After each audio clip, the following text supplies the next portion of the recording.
I do think that the Republicans on the committee were right yesterday when they highlighted as a policy matter that Libya is in a bad situation since the Libyan civil war, since Gaddafi was toppled and then killed. He was killed 4 years ago this week. I can now imagine the toppling of Assad in Syria, whether or not he's propped up by the Russians.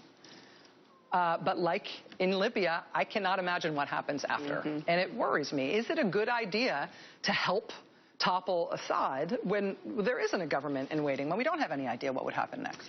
Well, let me just say a few words about Libya, because I think that if we are going to draw some conclusions from that, I'd like to say a few words about it.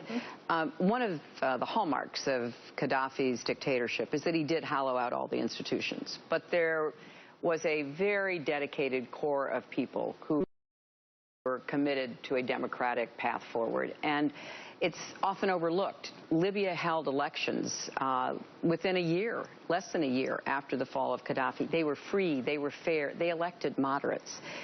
They tried to form a government. They were making progress. And they had very little institutional support to do that.